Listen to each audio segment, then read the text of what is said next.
Mr. Bordenaro, Here. Mr. Grady, Here. Mr. Holmes, Here. Mr. Lamaglio, Here. Mr. Paradis, Here.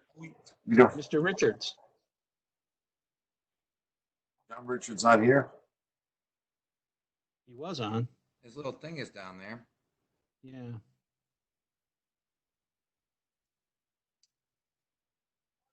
John, you on? Got some kind of a box in the top.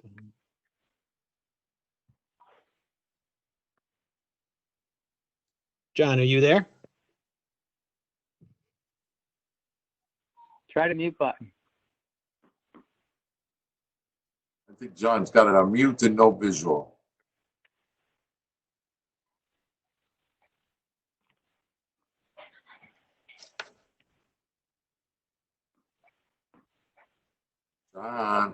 John, there you are. Missed you, John. John. John was Mr. on. Richards? No. Okay, John, are you on? You're all set, John? John Richards. He's got it on mute. He's got it on We can't hear you, John.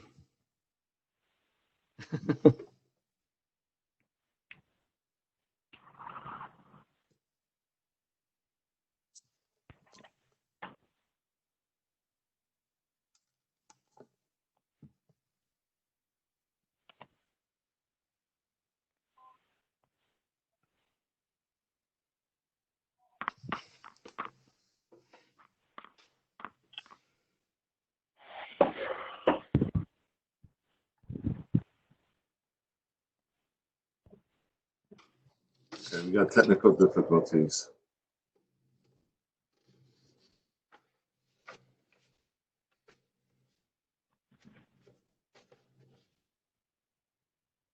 John.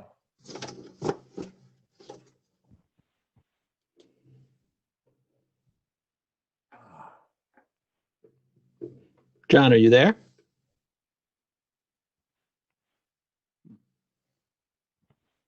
Okay. Okay, he can jump into the meeting at any time. How about that? Is that good? Is that fair, guys? Is that okay? Better get Yeah, sleeping bags. he's good. Huh?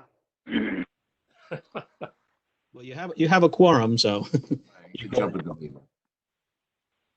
Okay, new biz. Let's see what we got. We did roll call. Obviously, we don't have public comments. Let's approve the minutes of May 12th. Can I have a motion, please? This is Jerry Paradis. I make a motion to approve the minutes of the May 12th, 2020 regular meeting. I have a second. This is Sal Bordenaro. I second. Any discussion? All in favor? Aye. All right. Yes, okay. New business, Jerry, let's read it.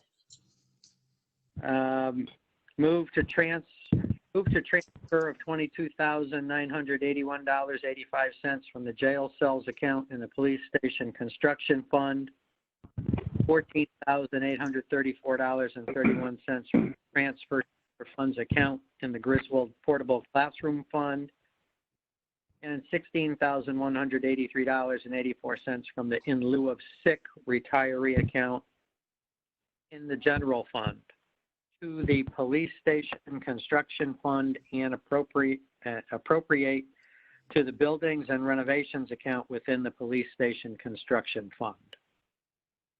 Okay, we have can I have a motion? That is the motion. Oh, I mean, that's second, I'm sorry. Can I have a second? Second. Got a second? Okay, let's have a discussion. We have the chief on the line here, so chief, you want to jump in and explain this? Yeah, can you hear me? Can everybody hear me? Yes, chief. Okay. Okay. So these were some improvements that we had identified a couple of years ago that we could do. We were hoping to do within the jail cell renovation. But there's an interview room off the lobby. Currently, we have to interview people in the lobby, or we have to bring them inside the building. So the bigger of the two rooms is that one. I would have access off the lobby and off of records, and we'd be able to bring victims' complainants in there. to interview them for non-criminal stuff, pretty much. But soft investigations could also be done in there. And the other room is the old lab. It's currently used as storage. This would allow us to have a hard interview room, which by hard I mean interrogations. There are some statutes that require us to videotape Class A and B felonies, and you're supposed to have a room with a camera built into it. We currently have to bring them in the conference room and use a laptop because we don't have the room. So these two, the last things we could really do without spending a lot of money, and I know we're not going to be able to do that. So, and we had talked about getting the committee together, but before the pandemic hit. But I think that's going to be on hold for a while based on what we know is going on in the economy and things like that. So. Okay, we have any questions for the chief? This Sal Bordner, are all the transfers, that's the total of the cost that you're talking about? As far as I know, it is. This Doug Solik has done all the work on this as far as the cost factors go. My understanding is yes, that's with the contingency. And just for my edification, was this a sole source bid or a competitive bid? I would not be able to. I don't know for sure. I think that they did it under the same contractor that we used for the cells is going to do that to save money rather than going out. But that's my understanding. Sal, this is Kevin.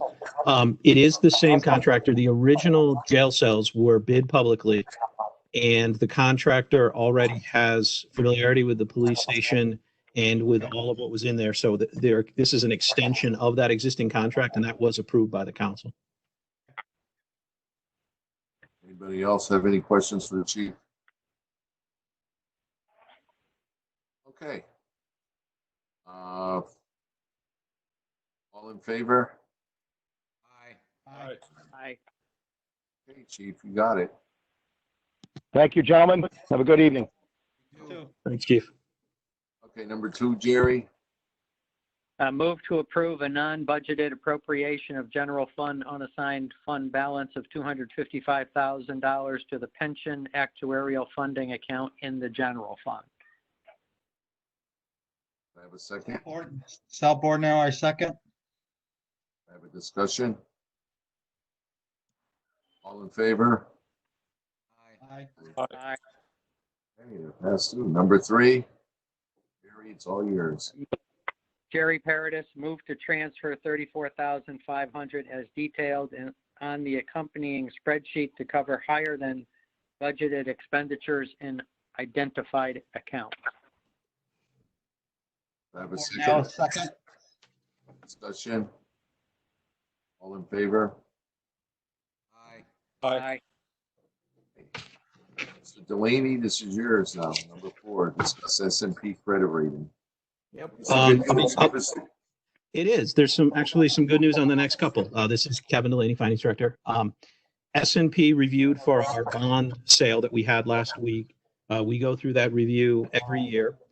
You'll recall last year we were given the town's first AAA bond rating, and obviously with everything going on with the pandemic, with all of the issues in the economy and employment and all the other matters, S&P reviewed our budget practices, reviewed our financial condition, and awarded the town a AAA rating for the issuance, held the AAA for the existing outstanding debt, and gave a stable rating, which is quite strong. I attached the report with the details in there. The only one that came back a little bit had to do with the overall, the budgeting portion, and that is something that they are giving adequate to all of their clients, just because of the uncertainty around the state budget, tax collection, and just the macro conditions. That was essentially non-negotiable, but everything else was viewed very strong, and I think is a great indication of the way the town is headed and the way the town is run. So good news. I didn't know if there were any questions on that, but I wanted to share it out with everybody. I think that's fantastic news. Any questions, guys? Anybody for Kevin? Oh, great news. No, this is Jerry Paradis. I just want to echo that I think the the work that the Board of Finance has done in, being very conservative with the use of fund balance, and with the budgets that we've put together. I think, that goes a long ways towards helping the town achieve these kind of results. And Kevin, kudos to you and your group for keeping everything under control. Thank you. Okay. Um, The bonds, Yeah, we last week we had our bond sale. You recall there were a few items in there, additional bridge work that we needed to do, road work that the town wants to continue on, as well as some athletic field work. The down payment, 50% down payment on a new fire truck for South Kensington for the pumper for the area that doesn't have access to the water, and some additional work needed for some tower enhancements for the fire radio enhancement for the town-wide. So we originally were looking to bond $4,950,000. The council had some reservations about bonding at that level, so we scaled it back to $4.5 million. The bond sale was actually exceptionally strong. We secured about $786,000 of bond premium and did it at a 0.91% interest rate, which on a 10-year bond, to use the words of our bond counsel and our financial advisor, are unheard of and something they had never seen before, to be sub 1% on a 10-year bond. We also said we're not going to go above $5 million for the borrowing. That allows the town to remain a small issuer, which means we don't have the arbitrage concerns. I do expect that we'll spend the money fairly quickly on the projects, but it kind of relieves a little bit of that 18-month pressure for all the money. So in doing that, we resized the bonding. So instead of borrowing the 4.95 or the 4.5, we were able to reduce that to 4.2 million of principal and actually add money in so that we're able to put a couple $100,000 towards Percival Field. We're able to dedicate $90,000 to try to address the restroom issue at Scalise, both the plumbing as well as the fixtures. Stage 1 is funded.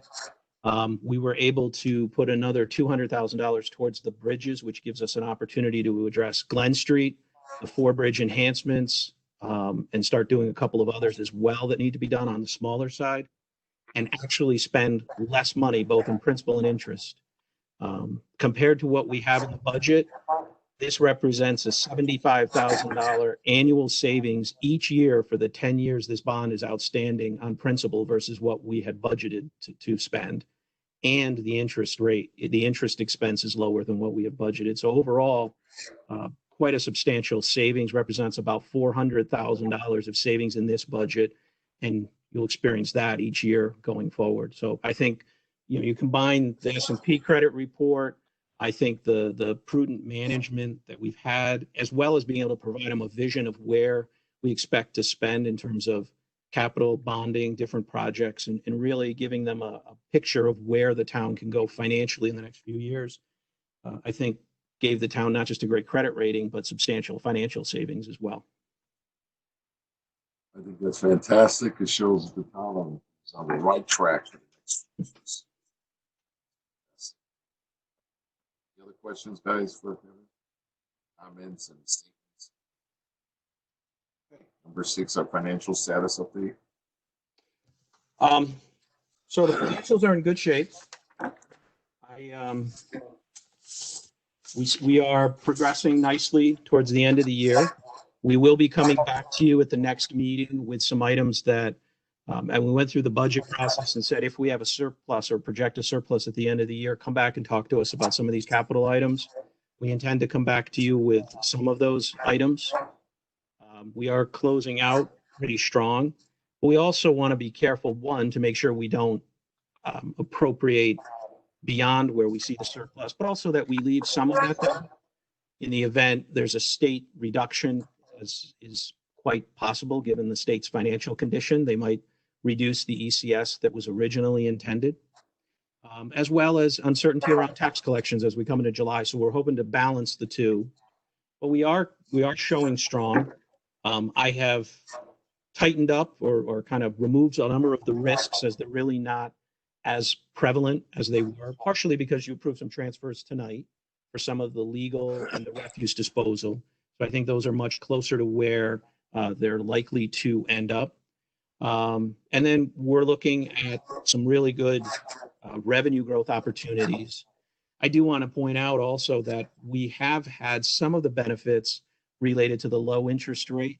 We talked about one of the benefits of the low interest rate rather than tax deferral method is those who have outstanding balances will experience a substantially lower interest penalty on their outstanding taxes between April and June. The tail end of May and so far into June, we have seen several different people who have come in and paid between $20,000 and $30,000 each on outstanding taxes to clear it up and take advantage of the lower interest rate. So we are seeing some of that benefit in the town, and then those taxpayers benefit as well as they're clearing the outstanding balance with much lower interest penalty than they would have had previously. So with that, I'll open it up to any questions on financial status. Any questions, guys? So we're running right now, 3.2 to $3.5 million ahead of what we would expect if everything works out the way it's supposed to. On a gross basis, we have to back out the 2.1 million of pension. Yeah. Because we appropriated some of that. So I would say right now it's in the neighborhood of 800,000. But I'm planning to come back. I'd say it's 800,000 to $1 million likely. By next meeting, we'll probably be coming back looking for about $500,000 for some capital items. And they're everything from Hubbard Elementary School's fire alarm system, which I think is critical. The schools will open eventually, on through to some public works, highway types of items, as well as police cruisers, and trying to continue our replacement cycle with those. But more to come. We'll go to council first and then to you guys at the next meeting. That's kind of what we expect.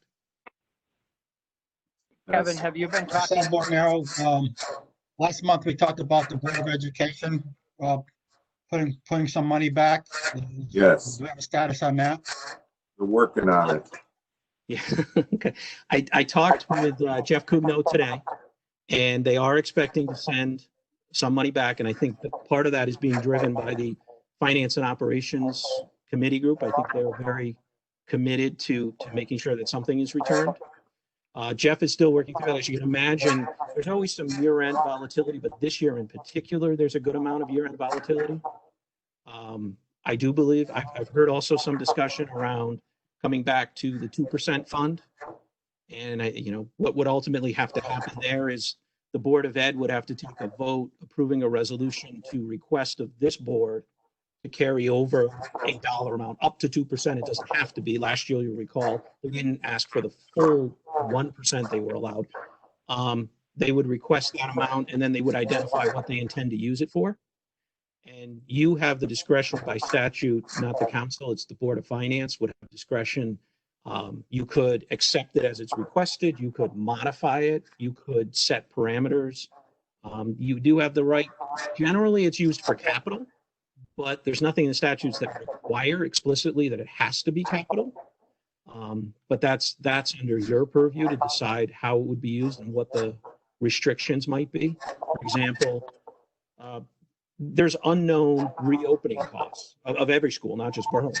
And so they may want to ask to take some surplus at the end of this year. And I haven't had discussions with them, so this is just me speculating, but they may want to put some of that aside.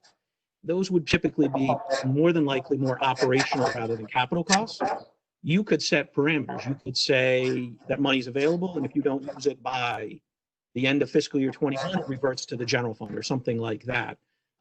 It would sit in a non-lapsing account on the town side, so they would have to go through council and Board of Finance if there's any bidding or council for bidding practices, and you guys if you wanted to establish parameters around spending it. But they definitely are indicating something coming back. I'll give you a heads up. Jeff and I are meeting Thursday. I've been on the phone the last 3 days with FEMA and the state. There's several programs through the federal government, either directly through FEMA or indirectly through federal funds given to the state through the CARES Act to be able to repay the town. There's a separate fund for education. There is actually a coronavirus relief fund that the governor just announced for the towns. And then certainly there's FEMA, 75% reimbursement. So we are working actively to try to recover as much money as possible. Two other programs that do exist and that we have taken advantage of is Health and Human Services for the VNA.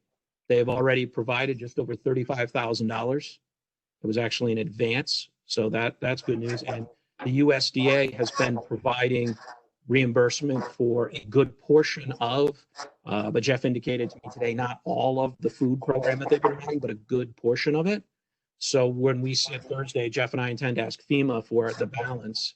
If they can cover 75% of it, we can use the Corona Relief Fund from OPM as the 25% piece, so the town could get 100% reimbursement for that, as well as other items that we've been purchasing from, shields in all of the offices that are public facing. You'll find if you go to the town clerk, assessor, library, all these different places that you're going to have shields up now in front of the registers and at the counters when you go to deal with folks. We're looking at touch-free towel dispensers and those types of things, and seeking reimbursement for all those so that the town can get reimbursed. So I think there's some good financial opportunities coming up in the next probably 3 to 4 months. Jerry, Do you have anything more from last night, the board meeting last night? Oh, we can't hear you, John. Jerry, do you want to have some input? Yeah, this is Jerry Paradis. Kevin, first a question. You had mentioned that you were going to come back to us with some capital requests, and you mentioned the Hubbard Fire. And my discussions with the Board of Ed seemed to indicate that they were probably going to ask for that as part of their 2% account. Have you talked to them about that, or is it something different? We've been talking about different programs. We will be aligned. That's part of where Jeff and I are meeting on Thursday, is to align on several things. So we will make sure we're only asking for it from one place. Okay. So the Hubbard Fire thing that you're talking about is not the same thing they were talking about, or you're not sure yet? I believe it is. We just have to figure out which one of us will ask. Okay. All right. Yeah, I mean, I had some discussions with Jeff too, and I know it's a crazy process here. I've gotten a lot of information from both the state government and the federal government on grants, grant reimbursement, what's eligible costs, or what's not eligible. I think, although we'd like to know before year end where we stand, I don't think that's going to be possible to figure out. I know some of the pieces are falling into place, and if we could hear John Richards, he probably could tell us more. I know they have renegotiated their transportation contract, and certain of the other line items certainly are known at this time, as far as where some of the savings are, like substitute teachers and things like that. But I think all of us have to be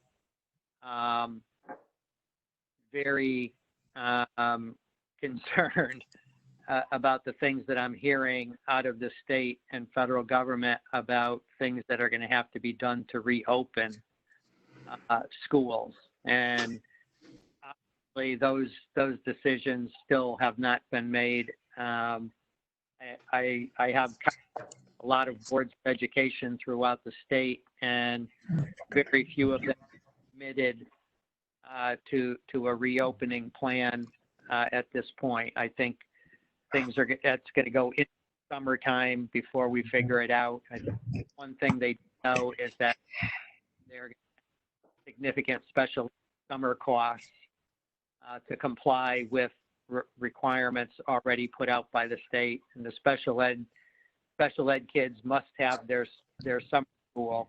There's no way around those costs were not, but as putting in some of these distancing, and other protocols that are going to be needed. The other huge question mark is our transportation. The rules that were put out by the state basically ended up saying that you can only be able to put about 1/3 the number of kids on each bus as you have now, and in addition to that, you're talking about having a bus monitor on every bus, taking temperatures, getting on the bus, having someone taking temperatures, going into school. I think we have to be concerned, and before we spend anything on anything, I think we have to be concerned that we are going to have a big nut coming our way in the fall. I don't think we have a clue yet as to what the costs are going to. I think that's really all I wanted to say about that. Thank you, Jerry. Mr. Richards, are you on now? Well, I logged on, back on. Do you hear me now? Yes, we do. Have any input? The F&O committee has met on June 3rd and they met on May 20th. And there's really no change in terms of the number of dollars that could be returned to the town from what the Board of Ed president shared with you and the mayor. There may be a little bit more, but they did not come up with a number. The Board of Ed is going to meet on June 29th. That's a Monday. I'm hoping that F&O will meet the preceding Wednesday. In terms of costs for the summer, Jerry, I could hear what Jerry was saying, and most of that is essentially what they're working on. The summer is going to be a de facto startup of school to try to look at hand washing stations, the distancing of students, extra staff, as he mentioned, both on buses for a health monitor as well as additional adults that may be in the classroom. In terms of how this works, the state has not come up with all the guidelines. Correct me if you've seen something differently, Jerry, but the Board of Ed was saying they won't see that until the end of the month. So it is an unknown cost for the fall. They have set aside money for the summer. And I wanted to go back. Kevin, can you hear me? Yes. Kevin, again, John Richards, I'm looking at two things that they were planning for the 2% fund. One was and now I don't have the two of them here. What did you say was being done at Hubbard? It was alarm upgrade? Fire alarm at Hubbard for 150, if I'm not mistaken, and the McGee HVAC for 225, totals 375 that the board is tentatively earmarked for the 2% fund. I just want to make sure we're not double counting as you try to spend or see what you can do with potential surplus from the town side outside of what the Board of Ed may give back. But that's what's tentatively on their list. You correctly noted what they have been very, very outspoken about, which is that the state statute does not say that the town can place a ton of restrictions on there, but typically we have looked at capital projects that would be done in the summertime to be ready for school next year, and so far that list meets those requirements. The question to you, Kevin, is really, have you discussed with Jeff the timing where he needs to have his motion ready? In other words, if they move and approve at the board level to do the request via the Board of Finance, will we still be okay taking action and our meeting on the 14th of July? Jeff and I have talked high level. We will be talking Thursday more specifically, but you are fine on July 14th. The year isn't closed out at that point, and we can certainly transfer money from Board of Ed into the non-lapsing account if that's what you approve as a board. Fine. I just want to make sure that we're not, putting up funny speed bumps and so forth, because neither the Board of Education nor the Board of Finance have a wealth of meetings scheduled between now and the end of August. In other words, our next meeting is our only meeting. They need to be prepared to meet that. They're planning an extra special meeting on the 29th.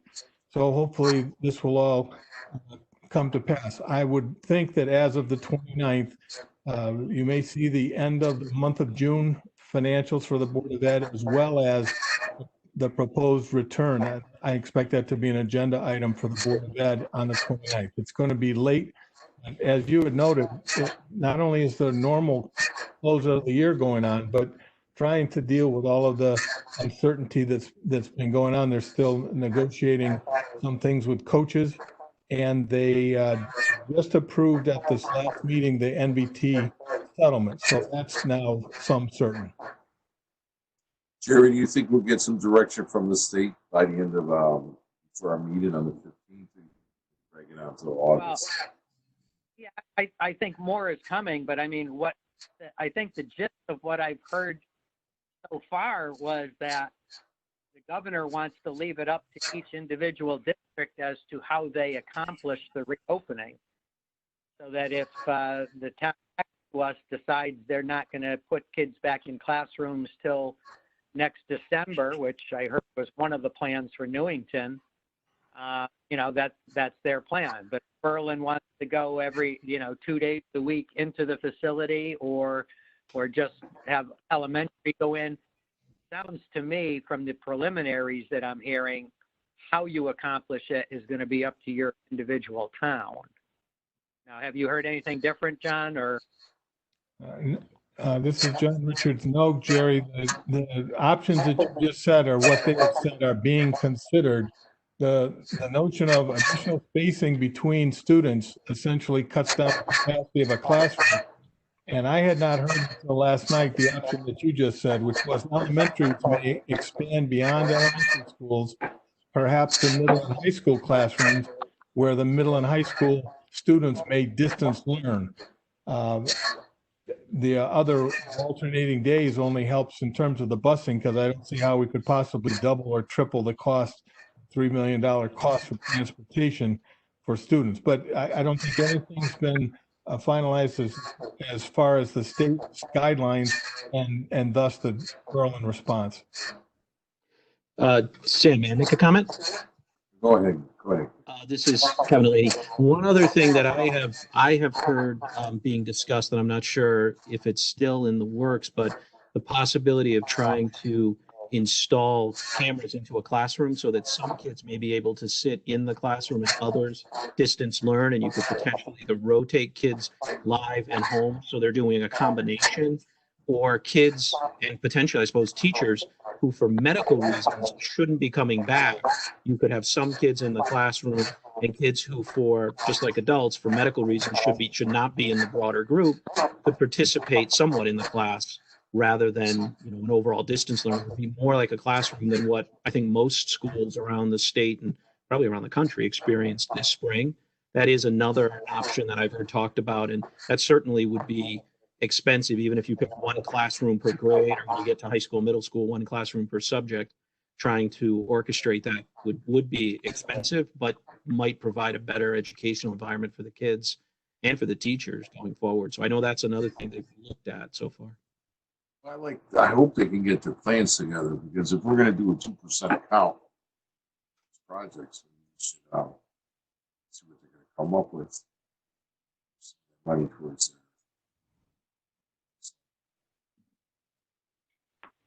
Coming through broken, so we can hear you. Oh, I said, I hope they can come up with a plan before we agree on this 2% account, because perhaps we're going to need that money to do that video camera thing. I mean, well, smart before we start spending money if we don't know where we're going to go.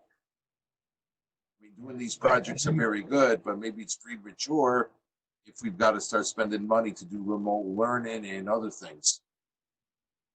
I'm not going to disagree with that, Sam, but I think we need to listen to their proposal on June 29th. It should include what funds were available. And you could also say then, if they needed the money, rather than give it back to the town, maybe they should put it also in a 2% account, see what they need to do, and then transfer at the end of the summer if those funds are still available. No point in giving it back and then asking for it again. Yeah, that's what I'm saying. Can we do that, Kevin? You mean put into the 2% fund, or I'm not following what? Yeah, put it in the 2% fund. Sure. The other thing you can do with the 2% fund is you can approve it, but direct us. And when I say us, it would be the town manager, myself, If it's facility related, which a lot of these are, Doug Solik, you could tell us, don't spend that until school has reopened or something like that. And also communicate that to the council and say, look, we don't even want these projects to come forward until we know the reopening situation and then the school is okay.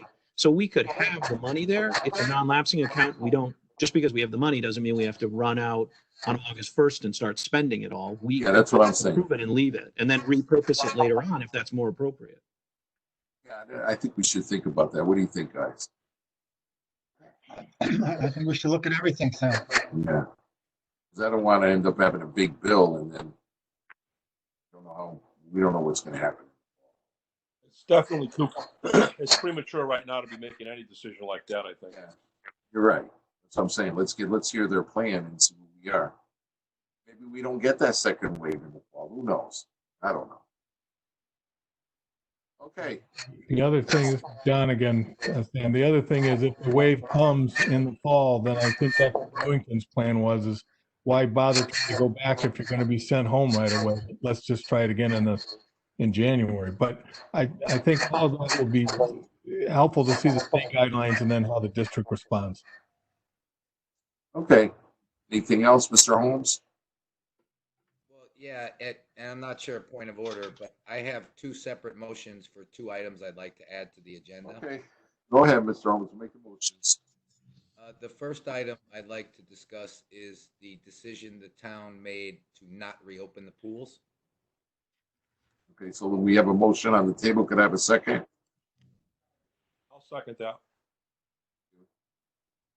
Okay, discussion. All in favor? What?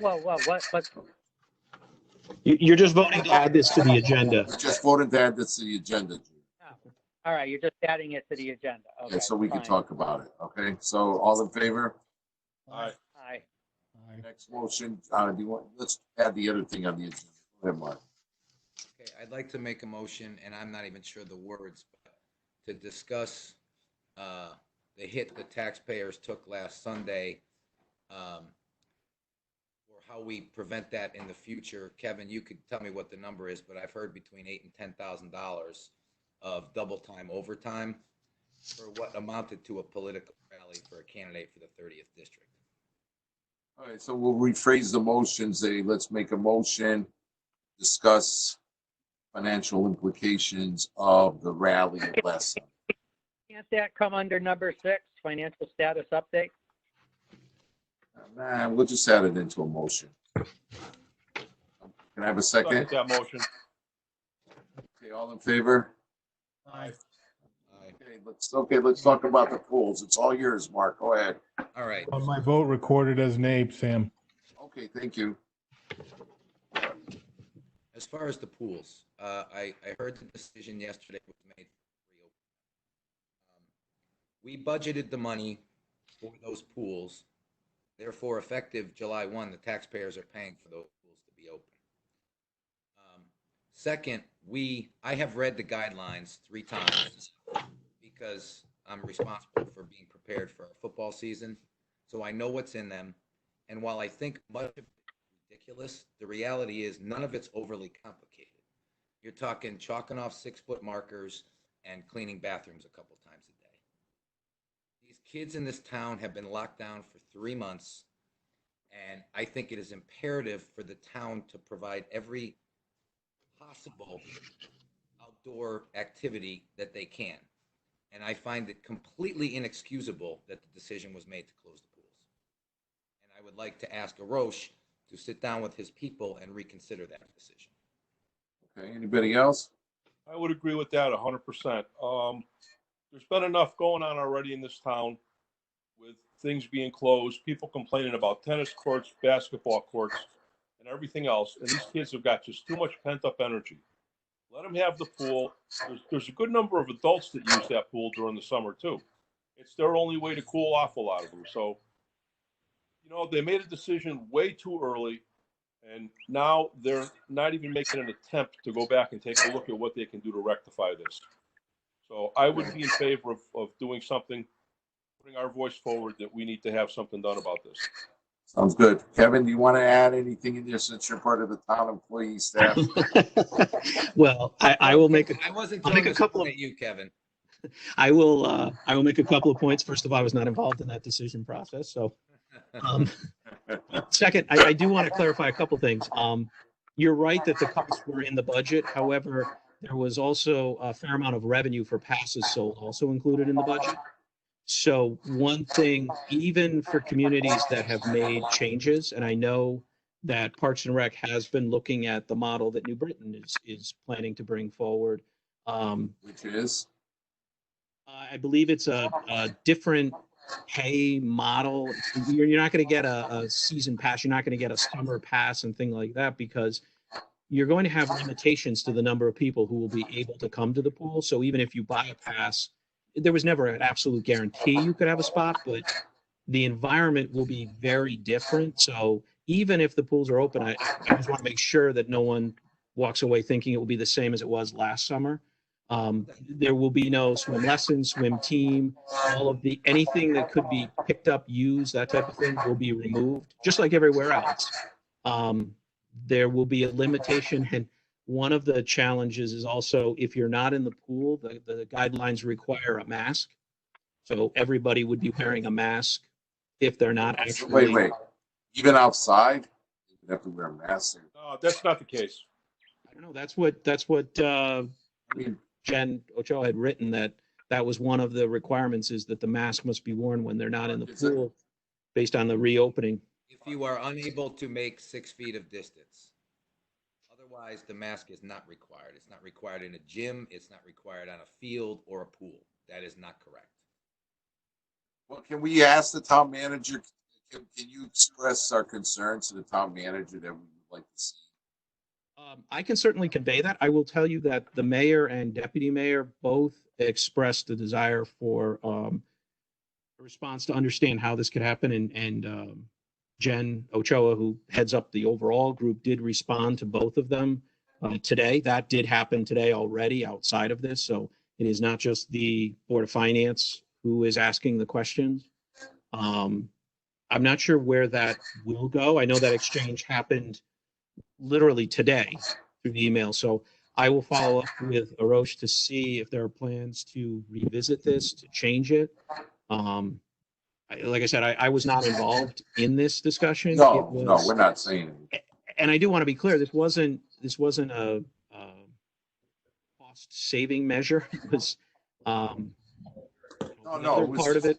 The other part of it is there are a lot of young people who work at the pools. So part of the reason the decision was made in May when it was made was to provide them an opportunity to the extent possible to find another job for the summer. If we wait too long, they wouldn't have had that opportunity. I don't know how many of them have found an alternative job and would be able to come back. But I mean, those are just questions. I truly can't give you the answer. I mean, there may be. It would be nice if they opened the pools because these kids need to get out. They've been cooped up inside. They couldn't even play basketball. I drove by, there was like a piece of plywood blocking the basketball courts. During that nice weather in the spring. I mean, these kids have really. And to top it off, I saw the town posted today on Facebook that they're going to do the Skyhawk camps virtually this summer, which I also find appalling. Again, I've read the guidelines. I understand they're not easy to deal with, but you can deal with them. Hey, Mark. Yeah. Mark, this is John. I'm wondering, is it tied to any of these stages as the state reopens? In other words, is there a lighter restriction that comes up on June 17th? Do these guidelines that you're speaking of have to wait until at least then? I'm just trying to follow from the health standpoint of guidelines from the state. Again, I saw the letter that the head of Recreation and Parks to all the Park and Rec directors, and there is a further letter coming this week. I don't know if it's come yet from the Department of Public Health. So all of that will be detailed. Again, some of the guidelines are absurd, but you can deal with them, and it's imperative that the town gets off their ass and does the work and does this for the people in town. I agree. So the message goes to the town Regulations manager. are on the state website.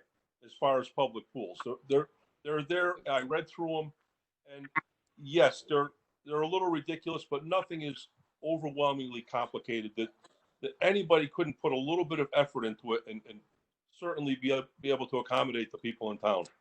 There's really no excuse for it. I will convey the message. Yeah, tell Is them. is it a Board of Finance matter? It sounds like. No, it's not. So it's a recommendation that we can send if we want to, but Yeah, we've already done our job. We've funded pools to be open.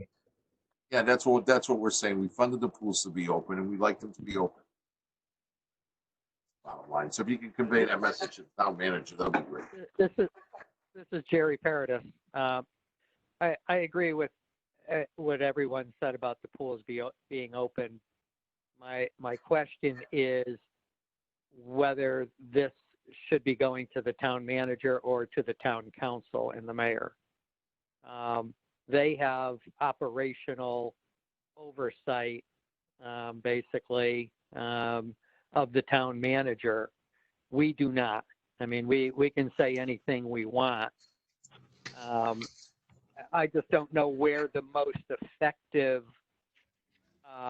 point would be for us to make our point. Whether it would be a letter to the mayor and council or let's do a both. communication and council, Let's do both. manager. Okay, I'll take care of it. How about do both? Yeah, okay, we'll send a letter to the mayor and the town manager. I think the town manager got an earful from the mayor today, so I think we might be opening the pools. I got that. I mean, the mayor is obviously, Aware of you it. know, he got something from Park and Rec. All right, we're not privy to that, so That's right. I don't want to do something to the Park and Rec person because that's making her do something she's already done. But I think to make it known on our part, it really has very little impact when we say something like that directly to the town manager because he doesn't answer to it. All right, he answers to the town council. Right, but the So- staff, Also citizens of the town. Yeah. but ultimately, it's the town manager's decision. The staff works for the town manager. You believe that? You really I'd believe like to that? believe that. I like to believe that it's I would like to believe it. But if the mayor wants the pools open, which I think he probably does, I think we'll open the pools. Got total confidence. Well, I think if we put our support behind him to do it, Yes, definitely. it has a lot better chance of happening. I'll I'd like send it them to, you know, if you I'll want send to them do an it to email. both, do both. But I think it certainly should go to the mayor and council. Okay, I'll send them an email that we. Sounds good. Okay. Now, as far as Mark, do you want to start as far as the? I'll start with this second motion. Then you could take over, Mark. I was told, and Kevin, you could tell me if I'm wrong. I was told this so-called political rally cost the town between $8,000 to $10,000. It was done under Black Lives Matter, and I'm not criticizing the organization. I think they have a right to protest, but I think the town needs to have some guidelines. I think we need to send the mayor another letter that if we have rallies like this, we need to find out who the people are throwing the rallies. We need to vet these people, and we need to tell these people that if you are planning to have a rally, you should have it Monday through Friday instead of Saturday, Sunday, which is going to cost the town between $8,000 to $10,000. And if it's a political rally, then we should be able to bill the political party that is holding the rally. And this was clearly a political rally. They were doing voter registration for Democrats. Her name was being chanted, and she didn't even have the dignity to take an 8 minutes and 40-second silence for that. It was all about her. And to top it all off, they wouldn't even let the mayor speak, who, regardless if you agree with the mayor or not, the mayor speaks for the town. You have to respect the office. If the mayor wants to speak at a rally, at the town, that we're spending funds to protect these rally goers, these protesters, then the mayor should be given the opportunity to speak. He was denied that opportunity to speak. Therefore, I think we should check with Corporation Counsel, do some type of investigation, and find out if we need to bill the political party that threw the rally. Mark, do you want to continue? Yeah, I think the only thing you left out, Sam, was the vile, divisive flyer that was put together for said rally. Again, I also spoke to a woman over the weekend through DM on Facebook who is an actual member of the Black Lives Matter group. She actually posted, "Do not go to this rally. It's a stunt. It is not a Black Lives Matter supported rally." So take all that for what it's worth. I understand they're planning to have a few more of these rallies, the candidate with the young fellow who spearheaded the rally. And if that's the case, it's going to cost us another $8,000 to $10,000.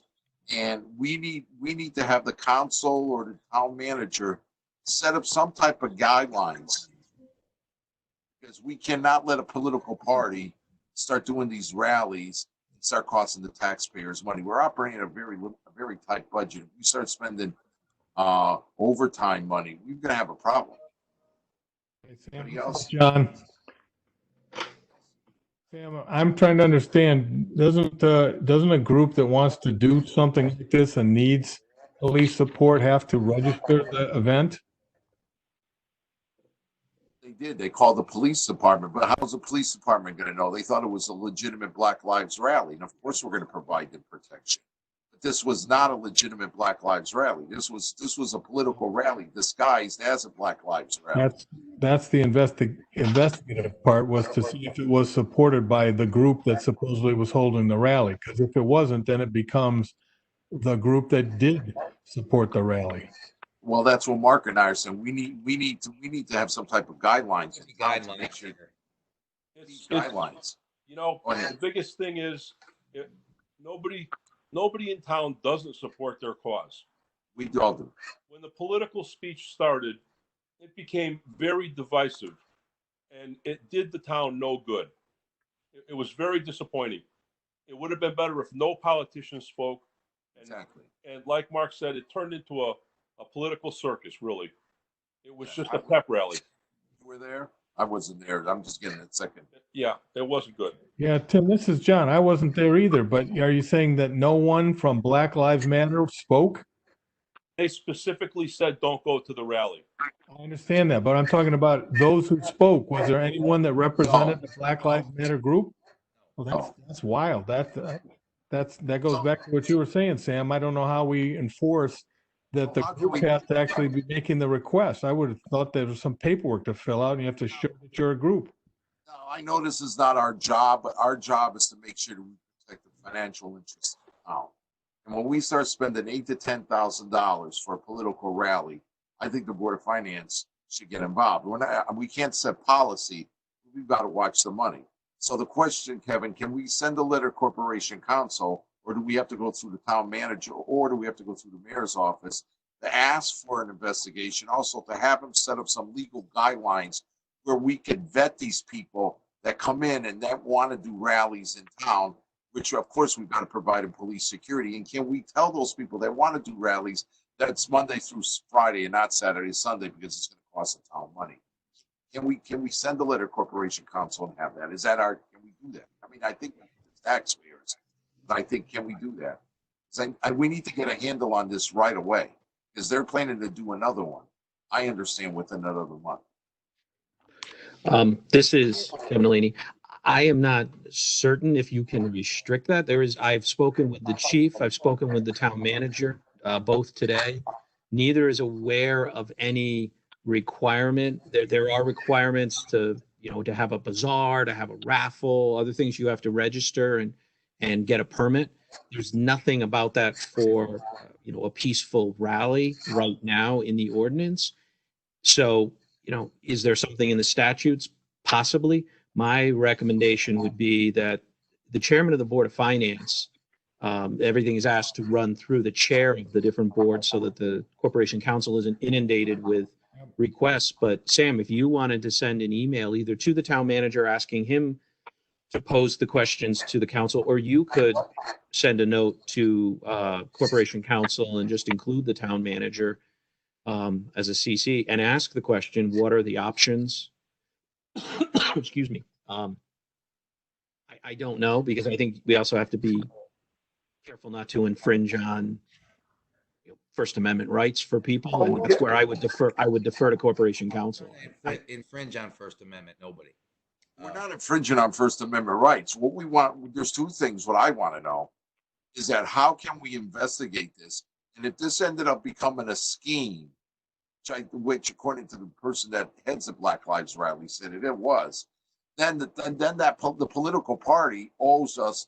Joanne Stetson's campaign owes the town $8,000 to $10,000, and we should be able to bill her campaign that money, because they're hiding behind Black Lives Matter. That was a scheme that they were trying to do, and the fact that they were registering only Democrats at that rally. If you're going to register people, you should register Democrats, Independents, Republicans, whoever comes to the table. You should be able to register and not turn people away. So we're spending taxpayers' money for a political rally, and that's not right. I don't disagree with you that you don't want to spend taxpayer money on a political rally, regardless of whatever party. I would pose the question. I think you should pose the question to Corporation Counsel so that we follow. Yeah, that's what I mean. Protocol. I would like. Go ahead. Question? Do you have a handle on the exact number of that double time overtime on Sunday? I don't have the exact number because all the overtime slips haven't been submitted. I'll know that for the payroll run next week. I'll know it by Tuesday, Wednesday at the latest. But they have until Friday to submit their overtime slips in, so they haven't necessarily done that. I know there were 7 highway folks there with the trucks and everything blocking the roads out of concern, I guess. I would estimate that to be in the neighborhood of $2,500 for 3.5 hours at double time on Sunday. I don't know the exact number of police officers, but I do know there was a considerable police presence there. So 8,000 to 10,000 does not seem unreasonable, but I'll have a better handle on what the real number is next week. And if they continue to have these so-called political rallies, it can cost the town $25,000, $30,000, $40,000. I don't think that's right. You agree? Guys? Sam, this is John. Why don't you make it as the second item, your letter to the mayor, copy to the town manager, just to express these 2 items of concern, and offer that you would make the letter to the town council if he'd like. But I think what you're doing is bringing them to the attention of the town council, saying as a fiscal body, we're concerned about how this is being done, but we have to go back to the executive as to. Hey, Sam, the other thing is this, Sal. The other thing is that, I mean, we also should look at the state enforcement election committee guidelines to say, you're mixing, a cause with a political, objective, which it could be against their guidelines. Right. That's why I think we need to get the Corporation Counsel involved, because we cannot afford it. I would agree with that, Sam. This is Jerry. I think my suggestion would be to leave the letter, the original letter that we talked about as a one item letter, and have this particular issue just go to the Corporation Counsel until he can tell us whether there's something to pursue or who to pursue it. He may tell us that it's not any of our business and the council has to do it, or so. I think without making a big thing of it by combining 2 and maybe diluting both issues in one letter to the council, we just do the first one, and then Sam, you go to the Corp Council and see. Yeah, I was going to go. See what's there. I was going to go directly to the Corporation Counsel because I think this is more of a legal matter than a council matter, and I think the Corporation Counsel should be able to give us some guidance if we're on the right track, and if we have to call the Election Enforcement Committee office. But I think definitely we should be concerned on the amount of money that could be spent throughout the summer through this charade of these rallies. I mean, I think get a handle on this as soon as possible. This is John Richards. I would agree with Jerry's point that this has more of a financial implication. Yeah, that's what I'm saying. So that makes sense to me. I just was trying to keep it simple and see if it went best through the town, but I agree with what Jerry's thought is. I agree.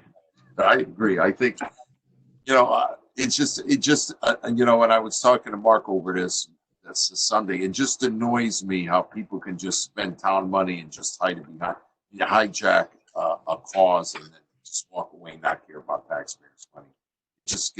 I think it's an insult to every taxpayer, and I think it's an insult to Black Lives Movement. I think she owes an apology to Black Lives Movement. I think she owes an apology to taxpayers in the South. I really apologize, and I think Fred Marley owes an apology to the mayor. Well, I think we've made the point of where we want to go with it. I think beyond that, we're just just make my statement. Just my statement. Okay, can I have a motion to adjourn? Hold on. Anybody else? John, did we discuss did we do Kevin's report? Yeah. Yeah. We have anything else anybody wants to talk about? Yes. I'd like to follow up. One of the items at our last meeting was we had talked to Arosha about looking into the financial commitment. Oh, that's right. For the Farmington project. Kevin, do you know if anything happened on that? There's actually been considerable progress on that. The group, the Newport group that is looking to buy, is looking to secure their financing, not just for the acquisition, but the building of the first phase. They're looking to secure that financing for all of it. They are expecting to have final approval. They're targeting this week, looking to close by the end of June with that money.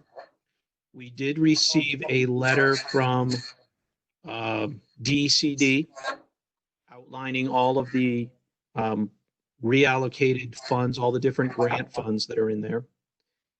The town manager and director of public works did come to an agreement on the shared cost structure. So there are some shared costs between Newport Group and the town that they did work through, negotiate, and have settled on a number there.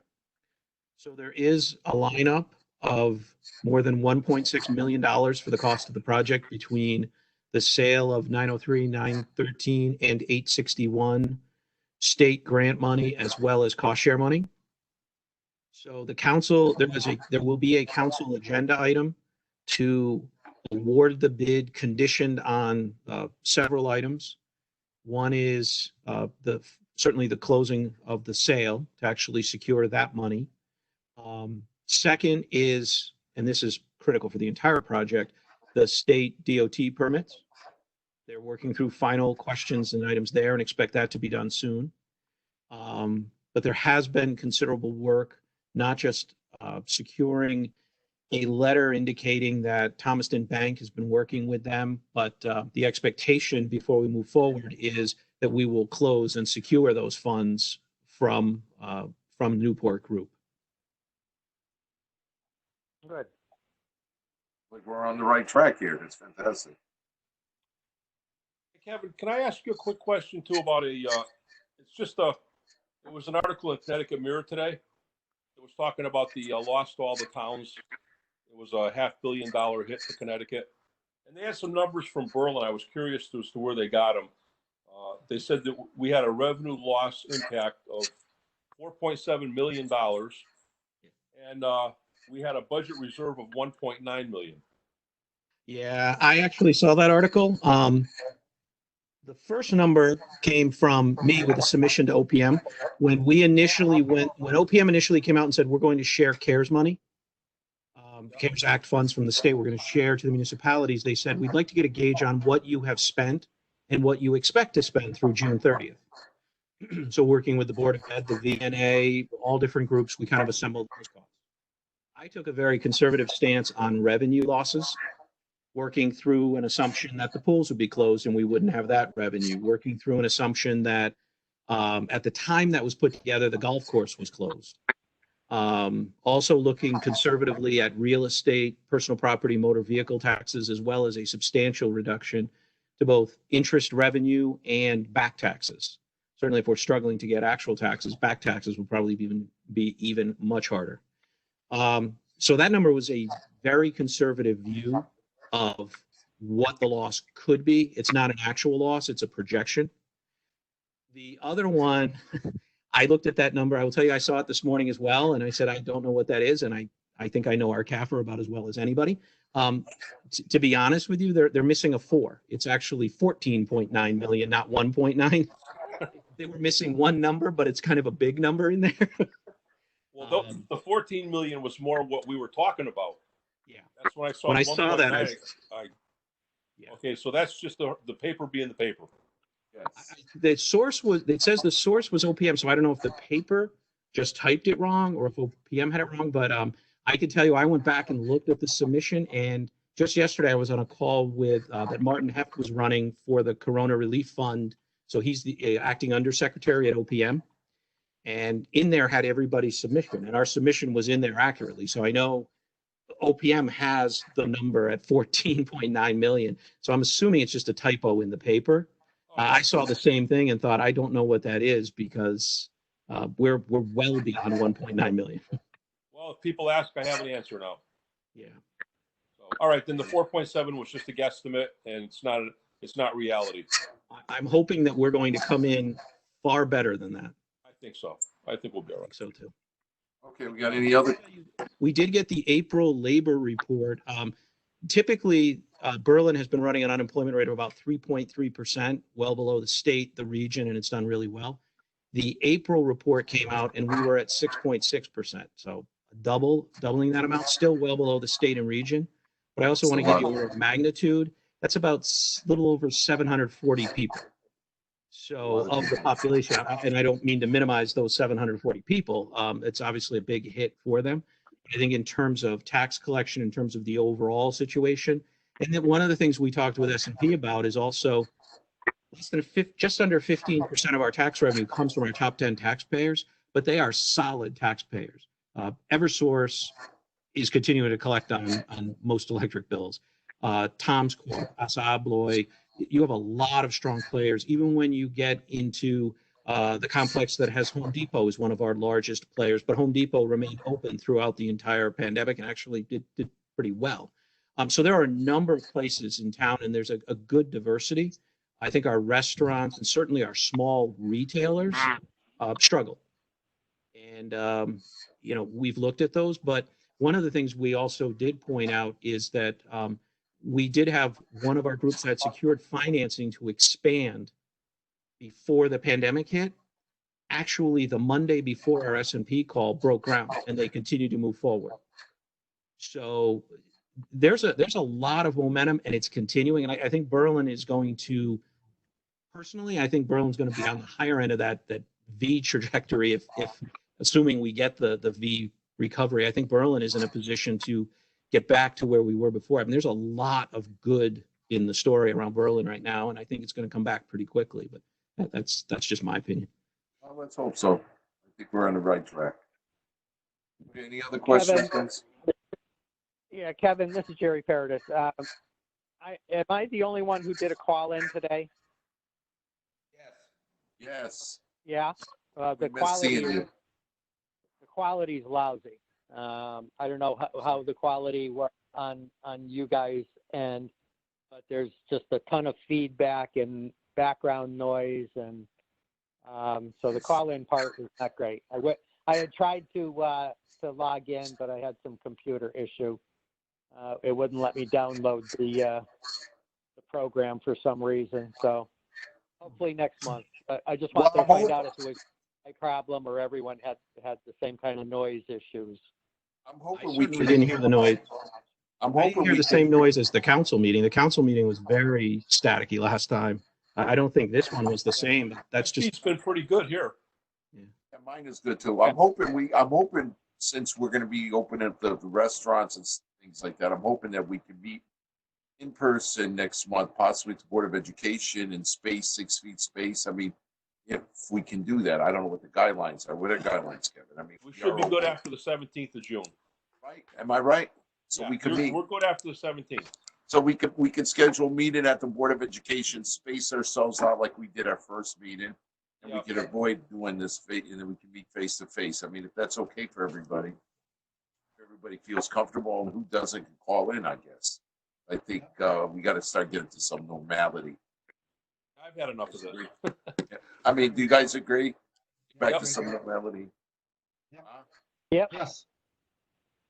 Okay, so let's see if we could get secure meeting room at the Board of Education, since our room is so tight. What do you think, Kevin? Can we do that? I will try. I mean, as long as we're allowed to meet, we will definitely do that. Do you feel comfortable, Kevin? I feel comfortable. Right now, we're not allowed to do that, but as long as we are by the July meeting, then absolutely. If I can't get that one, we'll try to get another space that's bigger. We could meet in the library. I mean, no one comes to our meeting anyway, so it doesn't matter. I mean, yeah, Or we right? could Am I right, you guys? could- We could meet outside in the tent at Timberland. You know what? That might be a better idea. We could, Jer? Jerry, we could have some beers. I mean, Kevin, you want to have a meeting out there? Hey, when I was, Fine with me. Jerry could get a quick 9 in before the meeting. Absolutely. and if he has a bad 9 holes, it might be a terrible night for us. So, you know what? To make a funny thing, but one time when we had our Macintosh, we had our meeting one time at the Whole Donut. We had our Board of Finance meeting at the Whole Donut one night. Sam, this is John Richards. Yeah. One of the things to consider, if the Board of Ed has kept the Board of Ed's meeting room closed because it's been cleaned up, we may have to go to Willard School where they may be holding summer school, something like that as an alternative. All right, well, whatever. I mean, Kevin could put it together. I mean, if the governor says we can meet, which I can't see why I mean, these restrictions are going to be real now. So, I mean, I think let's try to find a place and let's just.